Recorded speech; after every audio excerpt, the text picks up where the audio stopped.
Hello everyone, study with পূর্ণির চ্যানেলে তোমাদের সবাইকে ওয়েলকাম। আজকে আমি তোমাদের সঙ্গে ক্লাস ষষ্ঠ শ্রেণীর 19 বাংলা বইয়ের পাঠ নং 3 গ্রন্থপাঠ এই পাঠটির আমি অল ক্রিয়াকলাপ তোমাদের সঙ্গে আলোচনা করব। তাহলে আমার ভিডিওটা তোমরা স্কিপ না করে দেখতে থাকো। অ্যান্ড অবশ্যই আমার চ্যানেলে যদি নতুন কেউ ভিজিট করে থাকো তাহলে অবশ্যই আমার চ্যানেলটাকে লাইক, শেয়ার অ্যান্ড সাবস্ক্রাইব করে নেবে পরবর্তী নোটিফিকেশন পাওয়ার জন্য। অ্যান্ড আমার ফেসবুক পেজ থেকে যারা ভিডিও দেখছো তাহলে অবশ্যই আমার পেজটাকে ফলো করে নেবে। তাহলে চলো এই পাঠটি আমি তোমাদের সঙ্গে আলোচনা করি, ক্রিয়াকলাপগুলি আলোচনা করি। তাহলে প্রথমে দেখো, গ্রন্থপাঠ যে লিখেছিলেন সেই কবি নাম হলো সত্যনাথ বরা। তাহলে প্রথমে পাঠের কবি পরিচয় খুবই ইম্পর্ট্যান্ট থাকে, পরীক্ষাতে কবি পরিচিতি থেকে কোশ্চেন আসে, ঠিক আছে? তাহলে তোমরা এটা ভালো ঠিকই পড়ে রাখবে। কবি পরিচিতি 1860-1925। সত্যনাথ বরা অসমীয়া সাহিত্য জগতের এক বৈয়াকরণিক ও প্রবন্ধকার হিসেবে পরিচিত। অবশ্য তিনি গীতাবলী ও কামরূপ কামরূপ তাহলে শব্দগুলি খুবই ইম্পর্টেন্ট, তোমরা শব্দগুলি শিখে নেবে, শব্দের অর্থগুলি। নেক্সট হলো যে ক্রিয়াকলাপ পাঠভিত্তিকে। 1 নম্বর হলো এসো নিচে প্রশ্ন দুটির শুদ্ধ উত্তরই শুদ্ধ চিহ্ন ধারা চিহ্নিত করি। তাহলে দেখতে পাচ্ছ জ্ঞান লাভের মুখ্য উপায় কী ছিল? তাহলে আনসার বলবে তোমার গ্রন্থ পাঠ, ঠিক আছে? গ নম্বরে তুমি টিকমার্ক করে দেবে। নেক্সট হবে জীবনে উন্নতি করতে প্রয়োজন। কি প্রয়োজন? তখন একাগ্রতা মিন্স প্রয়োজন হবে, তাহলে খ নম্বরে তুমি টিকমার্ক করে দেবে। নেক্সট হবে তোমার 2 নম্বর, দেখে নাও নিচে শব্দ জালে কিছু অর্থযুক্ত শব্দ আছে এবং সেই শব্দগুলোর অর্থনীতির বাক্যে দেওয়া আছে। অর্থ অনুসারে সেই শব্দগুলো শনাক্ত করে গোল করে চিহ্নিত করো এবং নিচের বাক্যে লেখো। প্রয়োজনে অভিধান বা শিক্ষকের সাহায্য নেবে। তোমাদের সুবিধার জন্য একটি উদাহরণ দেওয়া হয়েছে, দেখতে পাচ্ছ এখানে উদাহরণ দিয়ে দিচ্ছে, যে প্রক্রিয়া প্রণালী দিয়ে দিচ্ছে। তাহলে তুমি সেকেন্ডে লিখবে যে অনুযায়ী হয়ে যাবে অনুসারে। দেখতে পাচ্ছি এখানে অনুসারে আমি সার্কেল বা বৃত্তটি কী করলাম, গোল করে চিহ্ন করলাম, ঠিক আছে? অনুসারে। তারপর হয়ে যাবে বিদ্যুৎ, হয়ে যাবে বিজলি। তাহলে আমি বিজলিটাও সার্কেল করে দিয়েছি, দেখতে পাচ্ছ নিচে দেওয়া হয়েছে। তারপর হয়ে যাবে যে অন্যমনস্ক না হয়ে একান্তভাবে লেগে থাকে, তা হয়ে যাবে তোমার একনিষ্ঠ, ঠিক আছে? দেখতে পাচ্ছ আমি একনিষ্ঠ কি করলাম, গোল করে দিয়ে দিলাম। নেক্সট হবে 5 নম্বর বই আমরা কি বলি, গ্রন্থ বলি, ঠিক আছে? গ্রন্থর মধ্যে আমি কি করবে, তুমি সার্কেল দিয়ে দেবে। নেক্সট হবে সম্পদ, হয়ে যাবে ধন। যে ঘরে বই রাখা হয় তা বলে গ্রন্থাগার। পুঁজি মানে মূলধন, মূলধন আমি এখানে দাগিয়ে দিচ্ছি, তোমরা ঠিক আছে এভাবে সার্কেল দিয়ে দেবে। নেক্সট হবে সঞ্চিত, তারপর নেক্সট হবে সুখ দুঃখের অনুভূতি, হয়ে যাবে ভোগ। এভাবে তোমরা লিখে নেবে। নেক্সট 3 নম্বর দেখে নাও, বলো এবং লিখো। ক নম্বর হবে দূরের রত্ন কিভাবে হাতের কাছে পাওয়া যায়? তাহলে তোমরা উত্তরে বলবে দূরের রত্ন পড়াশোনার মাধ্যমে হাতের কাছে পাওয়া যায়। কোশ্চেন নাম্বার খ হলো যে একটি গ্রন্থের মূল ভাব কিভাবে উদ্ধার করতে পারা যায়? তাহলে উত্তরে বলবে মন দিয়ে পড়াশোনার মাধ্যমে একটি গ্রন্থের মূল ভাব উদ্ধার করতে পারা যায়। গ নম্বর কোশ্চেন হলো গ্রন্থে লিখিত জ্ঞানকে কিসের সঙ্গে তুলনা করা হয়েছে?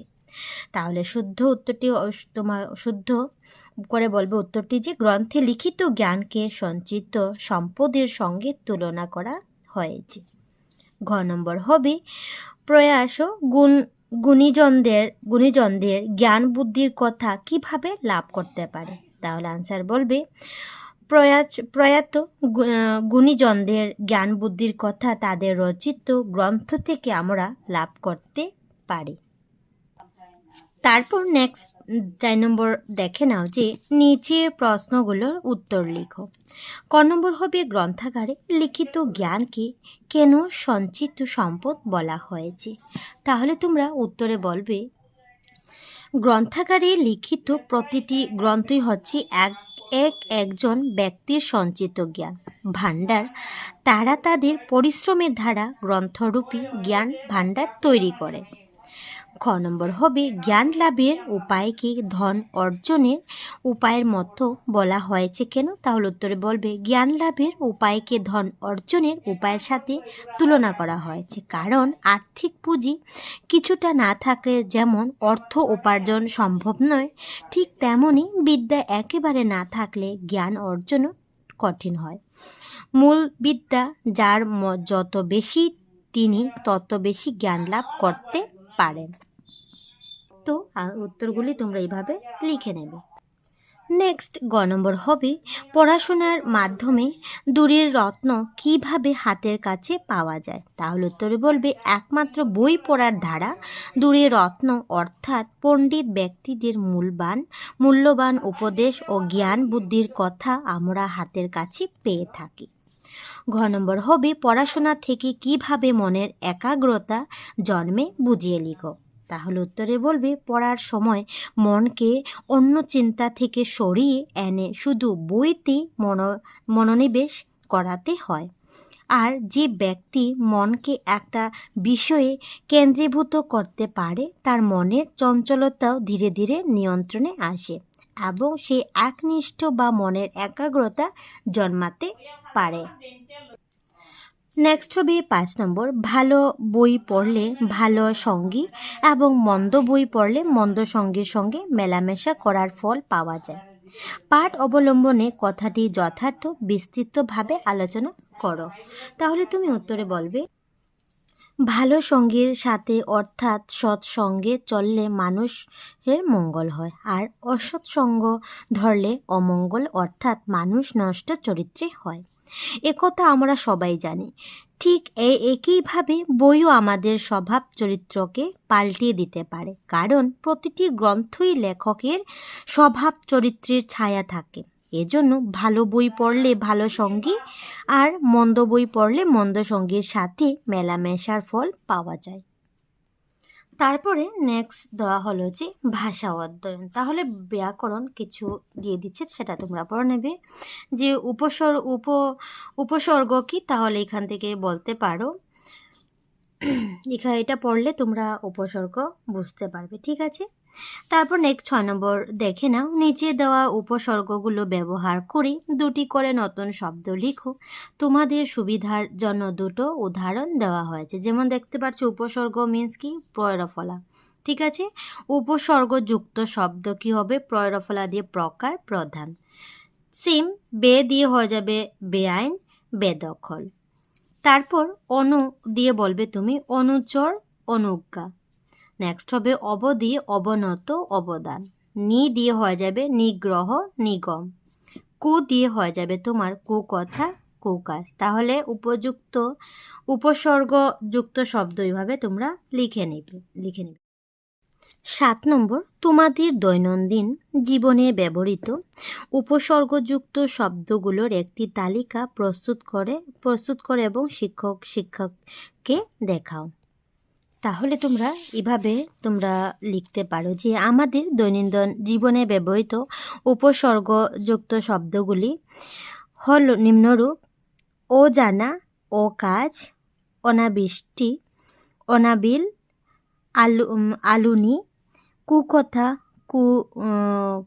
কুনজর, সুঠাম, সুনাম, নাচার, না, হা ঘরে, হা ভাতে, নিশ্চুপ, নিখোঁজ, ভরপেট, বড়দিন, গড়মেল, গড়, হাজির ইত্যাদি। তাহলে এভাবে তোমরা বলতে পারো। নেক্সট 8 নম্বর হবে তোমার বিদ্যালয়ের লাইব্রেরি থেকে তুমি কোন কোন বই পড়েছ তার একটি তালিকা প্রস্তুত করো। আনসার বলবে আমি আমার বিদ্যালয়ের লাইব্রেরি থেকে নিম্নলিখিত বইগুলি পড়েছি। তোমরা বিদ্যালয় থেকে যে লাইব্রেরি থেকে যে বইগুলি পড়েছো সেটা তোমরা এখানে লিখতে পারো, ঠিক আছে। তাহলে ছোটদের রামায়ণ, ছোটদের মহাভারত, বিষাদ সিন্ধু, ঠাকুরমার ঝুলি, ঠাকুরদার ঝুলি, টুনটুনির গল্প ইত্যাদি। তাহলে এভাবে তুমি লিখে নেবে। 9 নম্বর হবে, তোমাদের বিদ্যালয়ে নিশ্চয়ই কিশোর কিশোরীদের গল্প বই আছে। যে গল্পটি পড়ে তোমার সবচাইতে ভালো লেগেছে সেই গল্প অনুসারে নিজের বিষয়গুলি বলো এবং লিখো। তাহলে আমি একটি গল্প বলে দিলাম, সেটা তুমি এভাবে লিখতে পারো। যেমন গল্পের কাহিনী, গল্পটির নাম, লেখকের নাম, গল্পের কাহিনী কি, গল্পটি ভালো লাগার কারণ, গল্প থেকে কি শিখলে। তাহলে তোমরা এভাবে লিখবে। গল্পটির নাম হবে কাকনমালা কাঞ্চনমালা, লেখকের নাম হবে শ্রী দক্ষিণারঞ্জন মিত্র মজুমদার। গল্পের কাহিনী হবে এক রাজপুত্র আর এক রাখাল দুজনে বন্ধু। রাজপুত্র প্রতিজ্ঞা করলেন তিনি যেদিন রাজা হবেন সেদিন বন্ধুকে মন্ত্রী বানাবেন। দেখতে পাচ্ছি এখানে দেওয়া হয়েছে, রাজপুত্র রাজা হয়ে কাঞ্চনমালাকে বিবাহ করে রাখাল বন্ধুর কথা ভুলে গেল। একদিন রাখাল বন্ধু রানীকে দেখতে আসলে দুয়ারিরা তাকে অপমান করে তাড়িয়ে দিল। পরদিন রাজা ঘুম থেকে উঠে দেখলেন তার সমস্ত শরীর সূচময় হয়ে গেছে। তিনি বুঝতে পারলেন বন্ধুর অভিশাপে এমনটি হয়েছে। রানী দুঃখ কষ্টে রাজ্য চালাতে লাগলেন। একদিন রানী স্নান করতে গেলেন। এক দুষ্ট সুন্দরী মেয়ে সূচু খুলে দিতে পারবে বললে। রানী তাকে হাতের কাকন দিয়ে কিনলেন। তারপর দাসীর কথায় রানী জলে ডুবে দিতে গেলে দাসী কাকনমালা রানীর সমস্ত গয়না কাপড় পরে হয়ে যায় রানী, আর রানী কাঞ্চনমালা হয়ে যান দাসী। রাজা কিছুই জানতেন না। একদিন কাপড় ধুতে দাসী কাঞ্চনমালা নদীর ঘাটে গেলে সাক্ষাৎ হয় রাজা সেই রাখাল বন্ধুর সঙ্গে। সে সূচো খুলবে বলে রাজার বাড়ি প্রবেশ করে কাঞ্চনমালার সাথে নানা বুদ্ধির দ্বারা সে নকল রানীকে ধরে ফেলে। সে মন্ত্রী পরে সকল সূচো খুলে ফেলে রাজাকে মুক্ত করে ফেলে। রাজা চোখ খুলে দেখেন রাখাল বন্ধু। রাখাল আর কাঞ্চনমালা সুখে দিন কাটাতে লাগলেন। গল্পটি ভালো লেগেছে, এজন্য দুষ্টের বিনাশ হয়েছে। গল্প থেকে এটাই শিক্ষা পাওয়া গেল, অন্যের ক্ষতি করা উচিত নয়। ঠিক আছে, তোমরা এইভাবে গল্পটি তোমরা লিখতে পারো। নেক্সট দেওয়া হলো 10 নম্বর, পোস্টারটি পড়ে নিচে প্রশ্নগুলির উত্তর লিখো। তাহলে দেখতে পাচ্ছি একটা বড় পোস্টার এখানে বইয়ের মধ্যে দিয়ে দিচ্ছে যে আসুন আসুন। ঠিক আছে, এখানে প্রথম দেওয়া হলো যে সবারই করি আহ্বান অসম গ্রন্থমেলা। দেখতে পাচ্ছ গ্রন্থমেলার একটা পোস্টার সুন্দর করে দেওয়া হয়েছে। পোস্টারের মধ্যে কি কি আছে দেখতে পাচ্ছ যে 15 থেকে 22 নভেম্বর 2025 তারিখ দেওয়া হয়েছে যে গ্রন্থমেলা হবে। কোন জায়গায় হবে? অসম পশু চিকিৎসা মহাবিদ্যালয় খেলার মাঠ খানাপাড়া গুয়াহাটি দেওয়া হয়েছে। গ্রন্থমেলার সময় সকাল কবে থেকে শুরু হবে? সকাল 10টা থেকে রাত্রে 9টা পর্যন্ত। এই মেলায় কি কি থাকবে? রাজ্যিক রাষ্ট্রীয় এবং আন্তর্জাতিক পর্যায়ে 2 শতাধিক গ্রন্থ বিক্রেতা অংশগ্রহণ করবে। সকল গ্রন্থে 10% ছাড় থাকবে। তারপর এখানে দেওয়া আছে সুবর্ণ সুযোগ আসুন আসুন। ঠিক আছে, এগুলি দেওয়া হয়েছে অসম গ্রন্থমেলার পোস্টারে। তারপর এখন এগুলির আনসার এখন করবে। প্রথম কোশ্চেন হলো অসম গ্রন্থমেলা কটা থেকে শুরু হবে? তাহলে দেখতে পাচ্ছ এখানে সকাল 10টা থেকে। তাহলে উত্তর ভাবে সাজিয়ে লিখবে। তুমি লিখবে যে অসম গ্রন্থমেলা সকাল 10টা থেকে শুরু হবে। গ্রন্থমেলাটি কোথায় অনুষ্ঠিত হবে? তাহলে এইভাবে লিখবে যে গ্রন্থমেলাটি অসম পশু চিকিৎসা মহাবিদ্যালয়ের খেলার মাঠ খানাপাড়া গুয়াহাটিতে অনুষ্ঠিত হবে। গ নম্বর হবে গ্রন্থমেলাটি কটা থেকে কয়টা পর্যন্ত খোলা থাকবে? আনসারে বলবে মেলাটি সকাল 10টা থেকে রাত 9টা পর্যন্ত খোলা থাকবে। ঘ নম্বর হবে গ্রন্থমেলাতে কত শতাংশ ছাড় দেওয়া হবে? আনসারে বলবে গ্রন্থমেলাতে 10% ছাড় দেওয়া হবে। তারপর নেক্সট 2 নম্বর হবে গ্রন্থমেলাটিতে কতজন গ্রন্থ বিক্রেতা অংশগ্রহণ করবে? আনসারে বলবে গ্রন্থমেলাতে 2 শতাধিক গ্রন্থ বিক্রেতা অংশগ্রহণ করবে। তাহলে এই পার্টটির ক্রিয়াকলাপ এখানেই আমি শেষ করলাম। তাহলে নেক্সট পরবর্তী ভিডিও পাওয়ার জন্য অবশ্যই আমার ভিডিওটাকে লাইক, শেয়ার অ্যান্ড সাবস্ক্রাইব করে রাখবে। ঠিক আছে, তাহলে ভিডিওটা কেমন লাগলো অবশ্যই কমেন্টে জানাবে। তাহলে টাটা।